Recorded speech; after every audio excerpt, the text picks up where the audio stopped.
بسم اللہ والصلاۃ والسلام علی رسول اللہ۔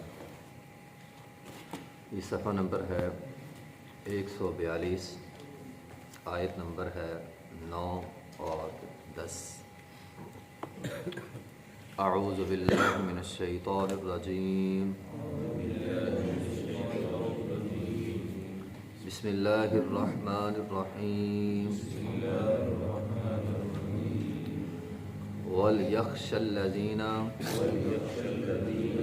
لَوْ تَرَكُوا مِنْ خَلْفِهِمْ ذُرِّيَّةً ضِعَافًا خَافُوا عَلَيْهِمْ فَلْيَتَّقُوا اللَّهَ وَلْيَقُولُوا قَوْلًا سَدِيدًا۔ إِنَّ الَّذِينَ يَأْكُلُونَ أَمْوَالَ الْيَتَامَى ظُلْمًا إِنَّمَا يَأْكُلُونَ فِي بُطُونِهِمْ نَارًا وَسَيَصْلَوْنَ سَعِيرًا۔ وَلْيَخْشَ الَّذِينَ، چاہیے کہ ڈریں وہ لوگ اس بات سے کہ لو ترکو، اگر وہ چھوڑ جائے من خلفہم، اپنے پیچھے، ذریۃً، اولاد، ضعافاً، کمزور، تو خافوا علیہم، تو اپنی اولاد کے بارے میں ڈریں، فلیتقوا اللہ، بس وہ اللہ سے بھی ڈریں، ولیقولوا قولا سدیدا، اور کہیں سیدھی بات، درست بات کہیں۔ ان الذین، بے شک وہ لوگ، یأکلون، جو کھاتے ہیں، اموال الیتامی، یتیموں کا مال، ظلمًا، ظلم کرتے ہوئے، انما یأکلون فی بطونہم نارا، صرف وہ کھاتے ہیں یا وہ بھرتے ہیں اپنے پیٹوں میں نارن، جہنم کی آگ، وسیصلون سعیرا، اور وہ عنقریب داخل ہوں گے بھڑکتے ہوئے شعلوں والی آگ میں۔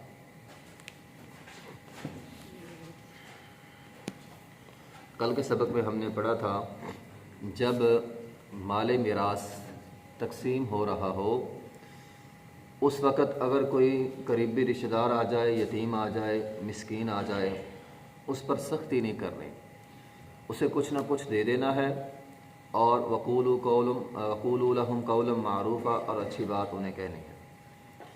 اس آیت کریمہ کے اندر اللہ تعالیٰ نے مزید تنبیہ کی۔ اللہ تعالیٰ فرماتے ہیں تمہارے پاس یتیم آئے، تم مال میراث تقسیم کر رہے تھے، یتیم آئے، تم نے ان کو ڈانٹا، اگر تم ان کو ڈانٹتے ہو تو وَلْيَخْشَ الَّذِينَ، تمہیں اس بات سے ڈرنا چاہیے کہ لَوْ تَرَكُوا مِنْ خَلْفِهِمْ ذُرِّيَّةً ضِعَافًا، تم بھی مر سکتے ہو، ان یتیم بچوں کی طرح تمہارے بچے بھی یتیم ہو جائیں گے، تو کیا تم پسند کرتے ہو تمہارے بچوں کو کوئی ڈانٹے؟ اگر تم یہ بات پسند نہیں کرتے تو تم بھی ڈرو، خافوا علیہم، اس بات سے ڈرو تم کہ کہیں تمہارے بچے یتیم نہ ہو جائے اور لوگ تمہارے بچوں پہ ظلم کریں گے۔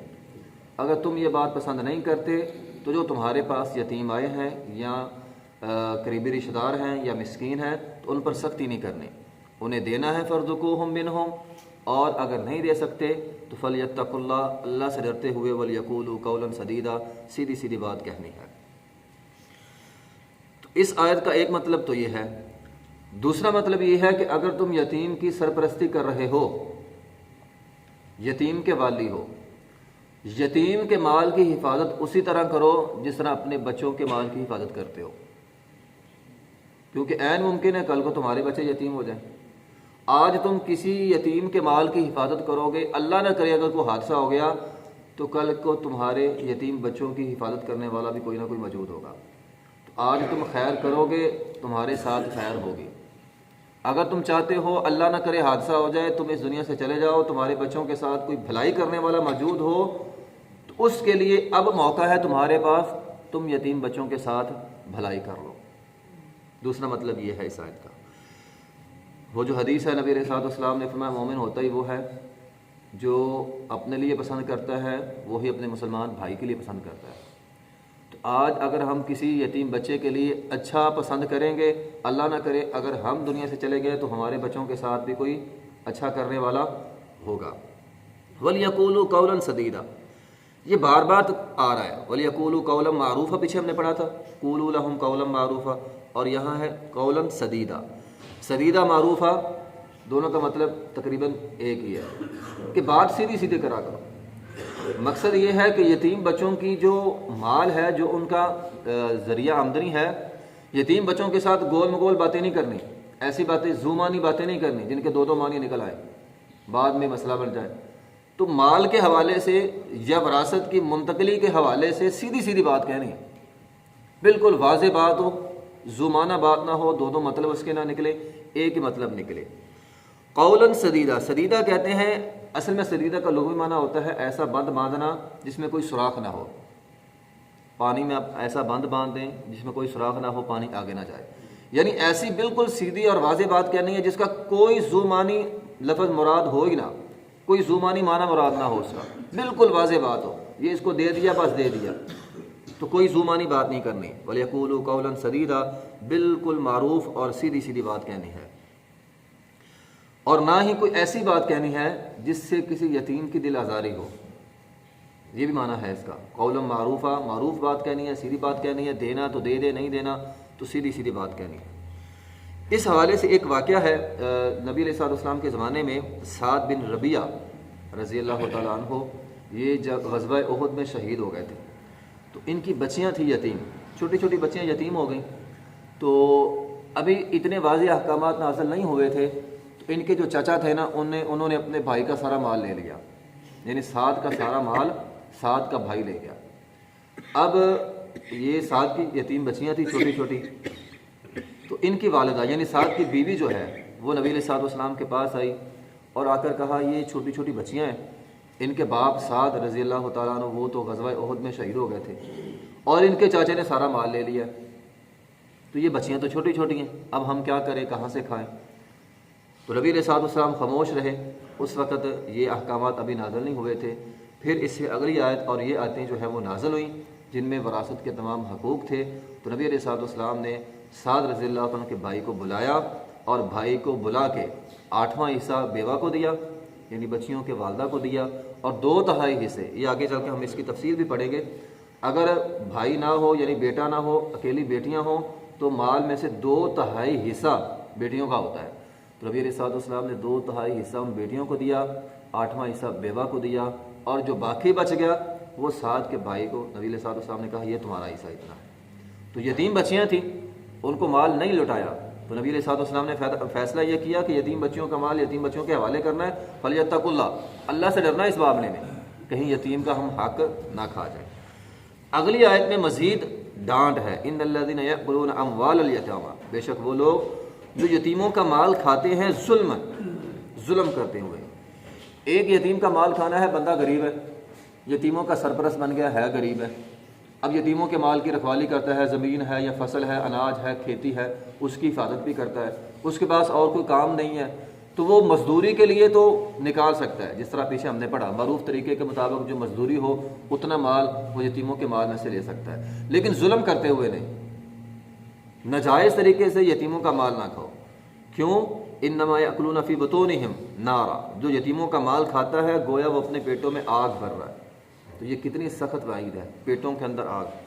نبی علیہ السلام بلکہ قرآن کے اندر ہے, آگ تو دور کی بات ہے, قرآن یہ کہتا ہے کہ جہنم کی آگ میں جو پانی ہے وہ پانی انسان کے چہرے کے پاس کیا جائے گا تو نزاعۃ للشوا کے الفاظ آتے ہیں قرآن میں کہ وہ چہرے کی چمڑی ساری ادھیڑ کے رکھ دے گا.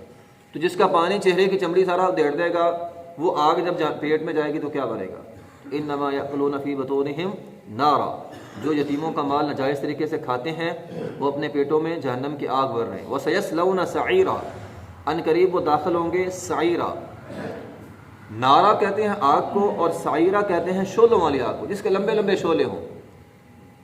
انہا علیہم مؤصدہ فی عمد ممددہ, سورہ حمزہ کے اندر ہے, اللہ تعالیٰ فرماتے ہیں وہ اس کے لمبے لمبے ستونوں کی طرح لمبے لمبے شعلے ہوں گے, اور ان شعلوں میں وہ بند کیے ہوئے ہوں گے. تو وَسَيَصْلَوْنَ سَعِيرًا, تو وہ شعلوں والی آگ کے اندر داخل ہوں گے. نبی علیہ السلام نے فرمایا 7 ہلاک کر دینے والی چیزوں سے بچنا ہے. صحابہ کرام نے پوچھا اللہ کے رسول وہ 7 ہلاک کر دینے والی چیزیں کون سی ہیں؟ نبی علیہ السلام نے فرمایا کسی شرک کرنا, کسی کو قتل کرنا, جادو کرنا، سود کھانا، جنگ سے بھاگنا، پاک دامن عورت پہ تہمت لگانا اور یتیم کا مال کھانا۔ یعنی گویا جس نے یتیم کا مال کھایا وہ ہلاک ہو گیا۔ پھر ایک اور صحیح حدیث میں اس سے بھی زیادہ سخت وعید ہے۔ نبی علیہ الصلوۃ والسلام نے فرمایا میں نے معراج والی رات دیکھا، کچھ لوگ ایسے تھے ان کے ہونٹ اتنے بڑے تھے جیسے اونٹ ہوتے ہیں، یعنی ان کا منہ اور یہ ہونٹ اتنے بڑے تھے جیسے اونٹ ہوتے ہیں، اور میں نے دیکھا کہ ان کے پاس ایک فرشتہ کھڑا ہے، وہ جو بڑے بڑے ہونٹ ہیں، جو اونٹوں کی طرح بڑے بڑے ہونٹ ہیں، ان کو وہ کھولتا ہے اور ان کے اندر جہنم کے انگارے پھینک دیتا ہے۔ اب وہ جہنم کے انگارے ہیں جہنم کے ہیں، دنیا کی آگ مان نہیں ہے، وہ ہر چیز کو جلا کے بھسم کر دیتی ہے، وہ تو جہنم کی آگ ہے۔ تو وہ منہ میں ٹھہرتے نہیں ہیں، نیچے گر جاتے، منہ چیر کے نیچے گر رہے، وہ نیچے سے اٹھا کے پھر منہ میں ڈال رہا ہے، وہ نیچے گر رہے پھر وہ اٹھا کے منہ میں ڈال رہا ہے۔ اس کو یہ سزا مل رہی ہے۔ اب یہ برزخی زندگی کی سزا ہے، ابھی قیامت اور جہنم بعد میں آئے گی۔ نبی علیہ الصلوۃ والسلام نے فرمایا میں نے جبرائیل سے پوچھا یہ کون ہے؟ وہ چیخ چلا رہا ہے درد کے مارے، بار بار اس کے منہ میں وہ جو اونٹوں جتنے بڑے بڑے ان کے منہ ہیں ان کے اندر وہ جہنم کے آگ کے انگارے ڈال رہا ہے۔ نبی علیہ الصلوۃ والسلام نے فرمایا میں نے جبرائیل سے پوچھا کون ہے؟ تو مجھے بتلایا گیا یہ وہ ہے جو یتیموں کا مال کھاتا تھا ناجائز طریقے سے۔ تو یہ بڑی سخت وعید ہے یتیموں کا مال کھانے کی۔ اچھا، کھانے کا کیا مراد ہے؟ ایک تو کھانا ہوتا ہے ناجائز طریقے سے، حرام طریقے سے کھانا، ایک یہ بھی ہے یتیموں کا مال فضول طریقے سے ضائع کرنا۔ باپ فوت ہو گیا، بچے یتیم ہے، اب خاندان ملنے کے لیے آ رہا ہے، اب ہر روز یا گاہے بگاہے 10 بندے آ گئے، اب اس 10 بندوں کی مہمان نوازی ساری یتیم کے مال سے۔ تو یہ بھی ایک طریقہ ہے، یعنی کسی بھی طریقے سے یتیم کا مال، اب یتیم کا مال ہے اسے سنبھالنا چاہیے، اب وہ سارا مہمان نوازی میں ہی بندہ اڑا دے۔ تو اس طرح کا کوئی بھی ہیلا نہیں کرنا یتیم کا مال ہضم کرنے کی۔ دونوں طرف ہم نے یتیم کے حوالے سے تفصیل پڑھ لی، دونوں طرف باتیں ہیں۔ جو یتیم کا مال کھاتا ہے بڑی سخت وعید ہے، جو یتیم کے مال کی حفاظت کرتا ہے ہم نے وہ فضیلت بھی پڑھی ہے۔ نبی علیہ السلام نے فرمایا یتیم کے مال کی حفاظت کرنے والا، یہ 2 انگلیاں کا اشارہ کیا، پیچھے ہم نے حدیث پڑھی، اس طرح جنت میں ہوگا میرے ساتھ، جس طرح یہ 2 انگلیاں ملی ہوئی ہیں وہ جنت میں میرے ساتھ ہوگا۔ اتنی بڑی فضیلت ہم نے پڑھی۔ پھر ایک حدیث میں پڑھا جس نے یتیم کی کفالت کی میں محمد صلی اللہ علیہ وسلم اسے جنت کی ضمانت دیتا ہوں۔ یہ نبی علیہ الصلوۃ والسلام کی حدیث ہے، میں اسے جنت کی ضمانت دیتا ہوں جو یتیم کی کفالت کرے گا۔ پھر ہم نے یہ بھی حدیث پڑھی ہے پیچھے، نبی علیہ الصلوۃ والسلام نے فرمایا دنیا کے گھروں میں سب سے بہترین گھر اس کا ہے جس گھر میں یتیم ہو اور اس کے ساتھ اچھا سلوک ہو۔ دنیا کے گھروں میں سب سے بہترین گھر اس کا ہے۔ پھر ایک یہ بھی حدیث ہے، نبی علیہ الصلوۃ والسلام نے فرمایا جس نے یتیم کے سر پہ ہاتھ رکھے جتنے ہاتھ کے نیچے بال اتنی نیکیاں ملیں گی۔ پھر یہ بھی حدیث ہے ابن بخاری کے اندر موجود ہے، ابن عمر رضی اللہ تعالیٰ فرماتے ہیں ابو طالب شعر پڑھا کرتے تھے، نبی علیہ الصلوۃ والسلام کے حوالے سے شعر پڑھا کرتے تھے۔ ان شعروں میں ایک شعر یہ بھی ہوتا تھا کہ نبی علیہ الصلوۃ والسلام یتیموں اور بیواؤں کے سہارا بھی ہیں، آپ یتیموں کے سر پہ ہاتھ رکھنے والے ہیں۔ پھر ایک حدیث میں ہے نبی علیہ الصلوۃ والسلام نے فرمایا مجھے کمزوروں کے ساتھ، یتیموں کے ساتھ، بیواؤں کے ساتھ چل کر ان کی حاجت پوری کرنے میں کوئی عار نہیں ہے، میں ان کی حاجت کو پورا کرتا ہوں۔ تو دونوں طرف حدیثیں موجود ہیں۔ جس کو یتیم کا موقع مل جائے اس کی پرورش اچھی نہ کرے تو بڑی سخت وعید ہے۔ اگر یتیم کی پرورش کرنے کا موقع ملا نہیں کرتا تو پچھلی آیت میں قرآن کے اندر وعید آ گیا، ڈرنا چاہیے اس بات سے کہ اللہ نہ کرے میرے بچے بھی یتیم ہو سکتے ہیں۔ تو اس کا مطلب یہ ہے یتیم کی پرورش کا اگر موقع ملے اچھی پرورش کرنی چاہیے اور اپنے لیے جنت کا راستہ جو ہے وہ آسان کرنا چاہیے۔ جو اچھی پرورش کرے گا اللہ تعالیٰ اسے جنت عطا کرے گا۔ وآخر دعوانا الحمدللہ رب العالمین۔